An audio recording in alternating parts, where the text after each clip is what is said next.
കഴിഞ്ഞ 8 പ്രാവശ്യം പോലീസ് സ്റ്റേഷനിൽ ചെന്നിട്ടും നടക്കാത്തൊരു കാര്യം റെഡിയാക്കി കൊടുക്കാൻ വേണ്ടിയിട്ടാണ് ഇന്ന് ഞാൻ പോണത്. അങ്ങനെ ഏത് വണ്ടി എടുക്കും എന്നുള്ള കൺഫ്യൂഷനിൽ നമ്മളൊരു സ്കൂട്ടി തന്നെ എടുത്തിട്ട് അതും അങ്ങോട്ട് കയറി നമ്മൾ യാത്ര തുടങ്ങി.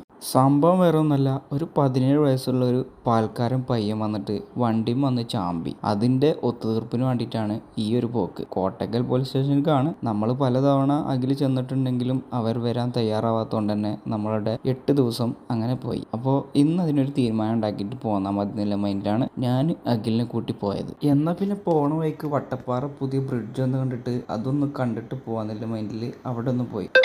ഈ ബ്രിഡ്ജ് കണ്ടോ, 10 നില ഹൈറ്റ് ഉണ്ട്. KNRസിന്റെ പണി എന്തായാലും അടിപൊളിയാണ്. ഈ വീടൊക്കെ എത്ര താഴത്താണ്. പിന്നെ നമ്മൾ നേരെ വിട്ടു നമ്മളെ വണ്ടി തട്ടിയ സ്ഥലത്തേക്ക്. വണ്ടി ഇടിച്ചൊന്ന് കാണിച്ചാലെന്ന് പറഞ്ഞിട്ട് അഖിൽ നമ്മൾ അങ്ങോട്ട് കൊണ്ടുപോയി. ഈ കാണുന്ന സർവീസ് റോഡിലാണ് വണ്ടി തട്ടിയത്. ഇവിടെ അങ്ങോട്ടും ഇങ്ങോട്ടും ഏരൊന്നും ഇല്ലാത്തതുകൊണ്ട് ആൾക്കാർക്ക് എൻ്റെ കൺഫ്യൂഷനാണ്. ഇത് ആ കാണാൻ നമ്മൾ വന്ന് തട്ടിയ വണ്ടി. നമ്മൾ വണ്ടി ഇവിടെ സൈഡിലുണ്ട്, പുതച്ചു മൂടി മഴയൊന്നും കൊള്ളാത്ത രീതിയിൽ സെറ്റപ്പ് ആക്കി വെച്ചിട്ടുണ്ട്. നോക്കൂ ഗൈസ് എന്ന് പറഞ്ഞിട്ട് എന്തൊക്കെ വ്ളോഗൊക്കെ പറയുന്നത്. അപ്പോൾ ഇതിൻ്റെ ബാക്കി നമുക്ക് പാർട്ട് 2 കാണാം.